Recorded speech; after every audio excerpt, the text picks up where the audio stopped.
So the children in those schools will contribute to interfaith dialogue and also world peace in the future? I should hope so. I believe so. I didn't have, as much time to talk to any specific individuals as I might have liked to, but based on those encounters that I did have, absolutely. They're clearly they're clear. The ones I saw were clearly intelligent and receiving the kind of diverse input from faculty that I was mentioning earlier. So I think that's just the kind of those are just the kind of contributors to interfaith dialogue that we want. And based on your with the students, especially girls, do you feel that they are oppressed or they have the same opportunity as their classmates, like male classmates? Well, like I said, honestly, my experience is quite limited. But from what I saw, at the youngest ages, we visited a class in which the students were practicing their letters of the alphabet. And I saw what looked like girls and boys relating as equals. And then when I met some older students, for instance, the 10-year-old Mina, she seemed, to really feel free to express her dreams and to have every hope that her dream of being a doctor would be realized. So I thought that was quite a if she's representative, then I'm very hopeful that the education being provided is actually promoting the interests of women. So I didn't have any sense that she was oppressed, but again, my experience is quite limited. And convey a message to the sponsors of this trip. Yes. What would you like to tell them? Well, I would say, as I've said, of those who were specifically donating their time so that we could be, moved around the various locations in Turkey. I'm thinking about Cafer, Batul, Turan, Selda. That just as they made a real sacrifice that changed our lives, it really. I have memories that are created now that I will never forget, and those aren't all just images, of Ephesus and so on. Some of those are really memories that are sort of implanted in my heart. I won't forget. I want to say the same thing to the sponsors of the trip. Those who made it feasible financially for me, for our group to go over.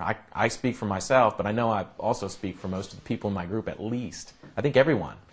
We were extremely grateful for the opportunity that we were given. Probably would not have had the same opportunity. I can say almost certainly I would not have had the same opportunity to grow that I did have thanks to their generosity and thanks to their vision, their commitment to a cause. They were willing to give of their wealth, and it's an extremely good cause.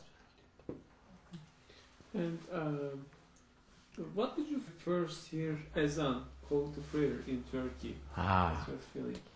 Well, yeah, I felt like I was in a different world, to be honest. And it's one of the things I missed when I came back, to be honest, too. I think that it's, even for someone who's not a Muslim, it's a call that punctuates the day, that causes normal activity to stop. And even, I'm not a Muslim, but I would stop and reflect. People are now pausing to think about a bigger picture. They're pausing to examine themselves, examine, their situation in the world, and hopefully to emerge from the moment of pause better able to have the kind of perspective that allows them to truly act, I think, in light of what they think are the most important values. In the normal day-to-day life of an American, I think most Americans run through their day without stopping. They pause quickly to sip coffee and to eat a sandwich or something.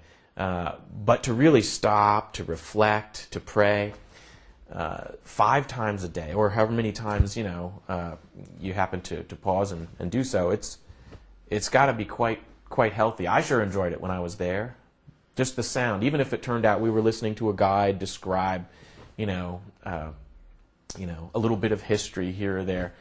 I still thought in the back of my mind, people are pausing to reflect, and even that kind of created, I think, an overall a climate or an atmosphere that promoted reconnecting to the most important values that we have multiple times during a day. So I've missed it since I've been back, and it grew on me quickly when I arrived in Turkey. And along those lines, what did you feel about the people praying in mass all together? Like, did you feel anything, or did they help you anything, ideas? Yeah. Okay. Well, there are a couple things.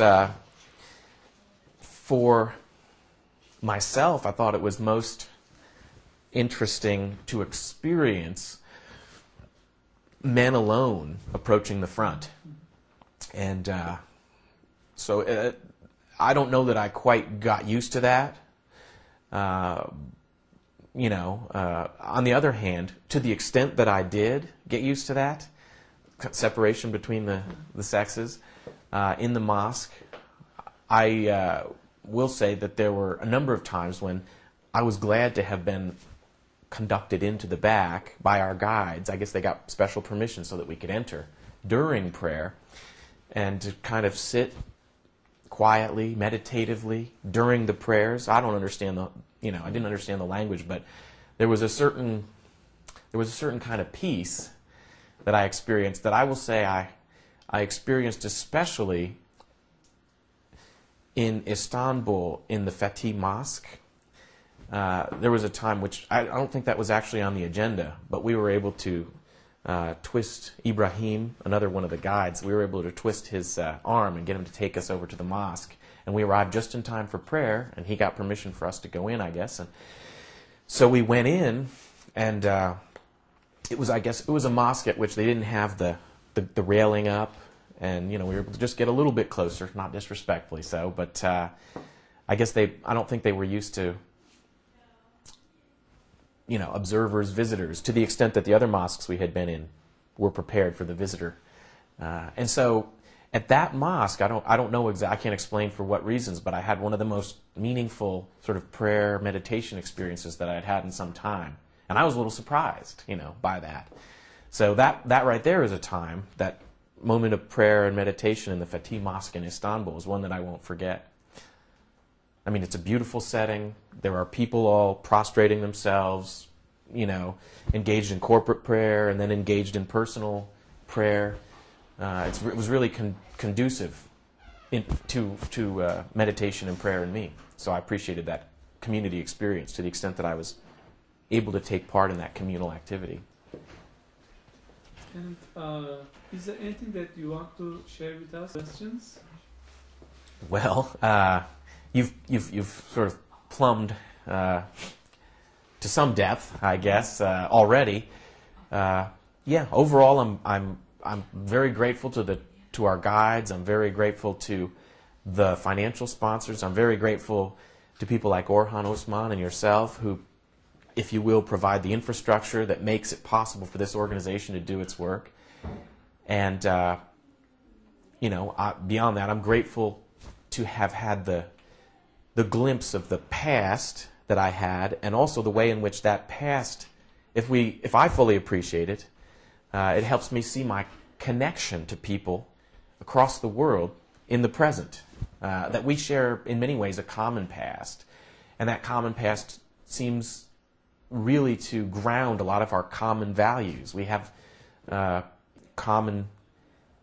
deepest desires, I think, we share in common, for peace, for dialogue, for respect across cultural barriers. And so this trip helped educate me, helped give me hope, and for those two things I am grateful, and I hope that, in some little way I'll be able to pass on the education and even the hope that I've received. So I guess those are some of my, I think, appropriate final thoughts for now.